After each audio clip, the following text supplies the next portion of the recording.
So we apply this on the convex function 1 by lambda.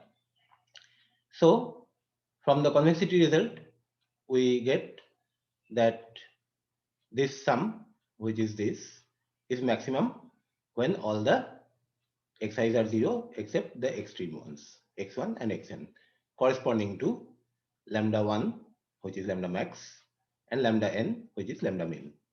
Okay. So the LHS turns out to be this, because you see, this is 1 by lambda, okay, sigma xi lambda I, and this is sum of xi into psi of lambda, that is 1 by lambda, 1 by lambda I, okay, xi psi lambda I, okay. So that is this. So this will be maximum, the lower one will be maximum when these are 0 and the extreme ones sum up to 1. So for any other xi combination, the LHS will be higher than this. Okay. So when we put this condition, then this we get. For any other combination of x, LHS is higher. So LHS is greater than or equal to this minimum value, because the denominator is maximum, so the fraction is minimum. And now simplify this. Lambda 1, lambda 1 and lambda n go up, and here rationalization will give you x1 lambda n plus xn lambda 1, which is this, and this one comes down. First of all, LHS is greater than or equal to this thing. Over and above that, this denominator here now happens to be a product of two quantities, the sum of which is constant given. Because if you add up these two, you can factorize it, and the two factors are x1 plus x2 into lambda 1 plus lambda 2, x1 plus xn into lambda 1 plus lambda n, and x1 plus xn is 1. So the sum is given lambda 1 plus lambda n. So product will be maximum when they are equal. Okay. So the denominator is maximum, so again the fraction is minimum. So when we put that condition, then we get the minimum value of this. For any other combination, this will be greater. So first of all, LHS is greater than or equal to this, which is greater than or equal to when we put both components as lambda 1 plus lambda n by 2. And when you simplify this, you get 4 lambda 1 lambda n divided by lambda 1 plus lambda n whole square, which is the right side of the Kantorovich inequality. Okay. So this inequality is now established.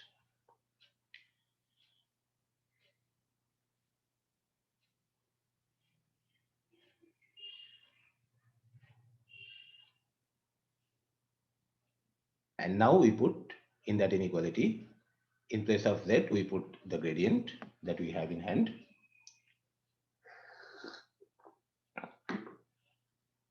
And then this is greater than or equal to this, and the convergence ratio is 1 minus this. So since this is greater than or equal to this, so 1 minus this will be less than or equal to 1 minus this, because this whole thing on both sides is coming with negative sign. Okay. And now this is easy to simplify. A plus b whole square minus 4ab is a minus b whole square, which is this. And then again, divide by lambda max square in the numerator and denominator, you get this. So the convergence ratio has got an upper bound, that is up to this bad it can be. Okay. So kappa a minus 1 by kappa a plus 1 whole square, where kappa a is the condition number of the matrix A. That is ratio of maximum eigenvalue by minimum eigenvalue. Okay. So we have got an upper bound on the fraction of error. It's not that every time it will be that big, but it can be up to that big. And how bad then it can be? Big means bad, you see, because 90% will mean very bad. So for a reasonably conditioned Hessian, say if you take it as maximum eigenvalue is 10 times the minimum eigenvalue, then if you put 10 here, then 9 by 11 whole square, which is this. So that means for a reasonable condition number of 10 for a multivariate function, okay, you find that it may happen so bad that something like 2/3 of the error of an iteration remains in the next iteration. That's quite bad. Okay. And 10 is not a very bad condition number. It could be even worse. Okay. How this happens. Okay. That is how this convergence becomes that slow. So it is like this. Pictorially, let us see. See, if Hessian is positive definite, that means the level surfaces or contours are ellipsoidal, cascaded ellipses or ellipsoids, one enclosing another and so on. Okay.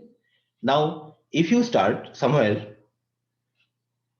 or if you come somewhere in any iteration which is near the far end of the ellipse, and here this is not very bad condition number. Here the condition number is something like 3 because this major radius is something like 3 times the minor radius. If you start somewhere here, say if you start somewhere here, then you will directly come. Even at the far end, if you start exactly at this point, you will come directly here. But if you start close to the far end, somewhere here, then orthogonal to the contour, this will be the negative gradient direction, you will come here.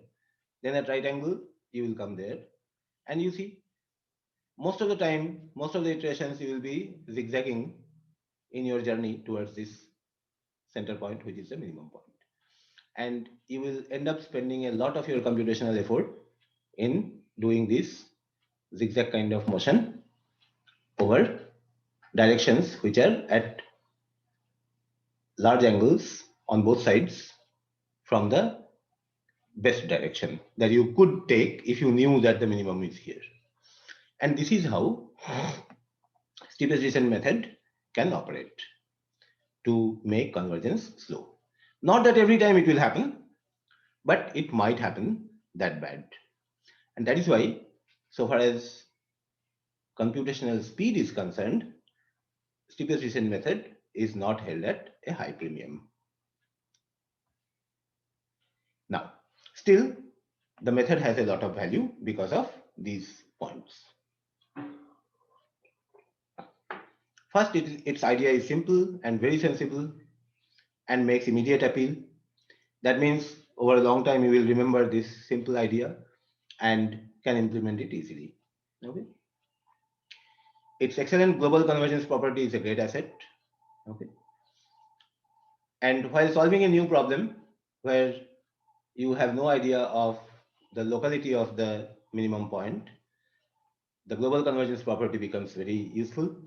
And so you can start your optimization process with this method, which will not ditch, though it might move very slowly. Okay.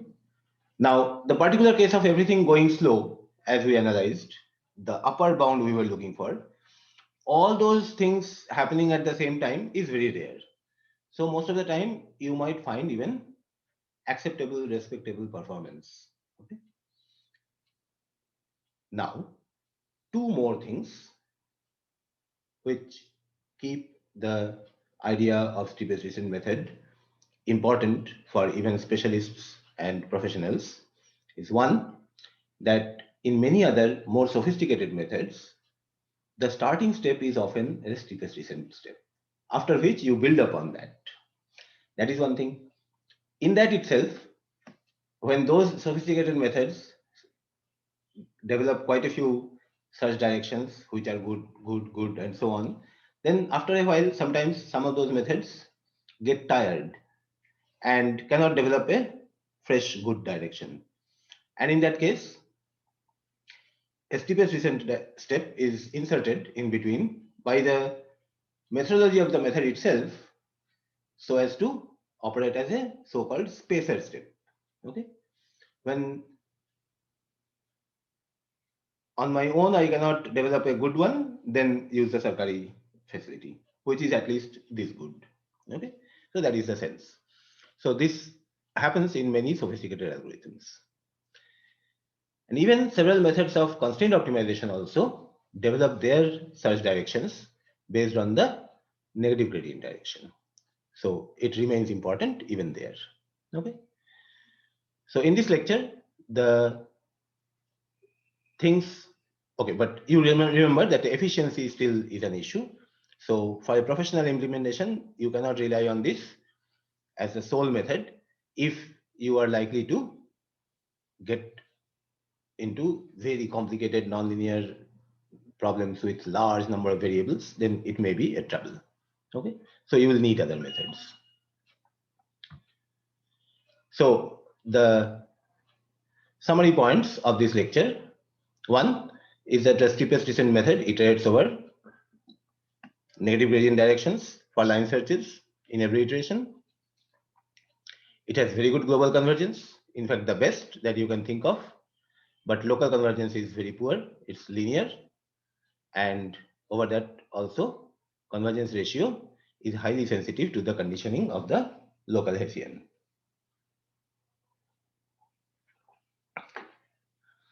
And though it is not accepted or acceptable as a sole and efficient method for solving nonlinear optimization problems, in general, it remains as an important method, an important formulation, which has its uses in assistance of several other more sophisticated algorithms.